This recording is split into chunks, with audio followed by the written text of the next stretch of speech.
Assalamualaikum warahmatullahi wabarakatuh. Saya Siti Mesa Putri dengan NIM 22130004, Program Studi Pendidikan Agama Islam, Fakultas Keguruan dan Ilmu Pendidikan, Universitas Nahdlatul Ulama Indonesia. Video ini saya buat bertujuan untuk memenuhi tugas mata kuliah pengembangan kurikulum pendidikan agama Islam. Sebelum membahas ke materi, saya akan sedikit membahas tentang definisi kurikulum. Jika ditinjau dari asal katanya, kurikulum berasal dari bahasa Yunani yang awal mulanya digunakan dalam bidang olahraga, yang berasal dari kata kurir, yang artinya jarak tempuh dalam berlari. Dalam kegiatan berlari, tentu saja ada jarak yang harus ditempuh, mulai dari start sampai finish.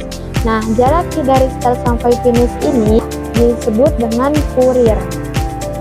Kurikulum merupakan seperangkat rencana dan pengaturan mengenai tujuan, isi, dan pelajaran, serta cara yang digunakan sebagai pedoman penyelenggaraan kegiatan pembelajaran untuk mencapai tujuan pendidikan tertentu.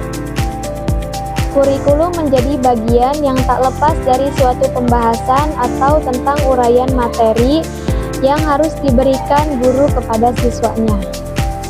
Kemudian, peran kepala sekolah dan guru dalam pengembangan kurikulum pendidikan agama Islam. Kepala sekolah merupakan tokoh utama dalam manajemen sekolah. Kebijakan dan keputusan mengenai beberapa hal ada padanya.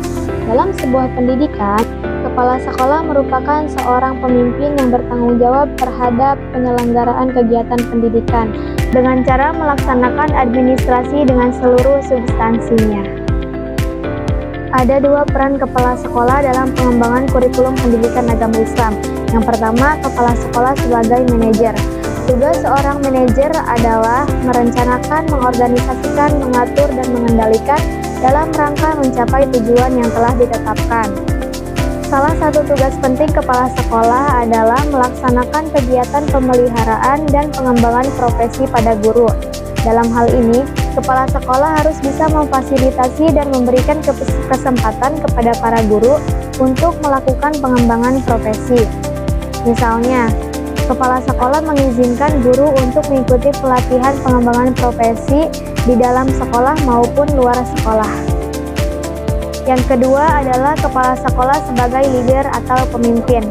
Dalam teori kepemimpinan, setidaknya kita mengenal dua gaya kepemimpinan. Yang pertama, pemimpin yang berorientasi kepada tugas, dan yang kedua, pemimpin yang berorientasi pada manusia. Pemimpin yang berorientasi pada manusia inilah yang akan menjadi contoh oleh guru-guru lain. Maka, hendaknya kepala sekolah harus mempunyai kepribadian yang baik menurut syariat Islam.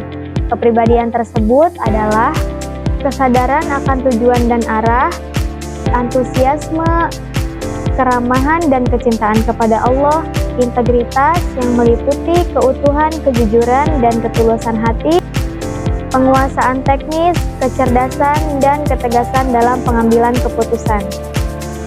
Tanggung jawab atau amanah merupakan beban yang harus dipikul dan melekat pada seorang kepala sekolah, yang harus dipertanggungjawabkan dalam organisasi dan di hadapan Allah kelak. Kemudian, peran dan tanggung jawab seorang guru dalam pengembangan kurikulum pendidikan agama Islam. Bagaimanapun idealnya, kurikulum tanpa ditunjang oleh kemampuan guru untuk mengimplementasikannya, kurikulum tidak akan bermakna sebagai alat pendidikan. Peran guru di sini sebagai pengembang kurikulum, peneliti, dan sebagai implementator. Setiap guru mengemban tanggung jawab secara aktif dalam perencanaan, pelaksanaan, penilaian, dan perubahan kurikulum. Sejauh mana keterlibatan guru akan turut menentukan keberhasilan pengajaran di sekolah. Demikian penjelasan singkat dari saya tentang definisi kurikulum, peran kepala sekolah dan guru dalam pengembangan kurikulum pendidikan agama Islam. Sekian dari saya, wallahu muwaffiq ila aqwamit thoriq. Wassalamualaikum warahmatullahi wabarakatuh.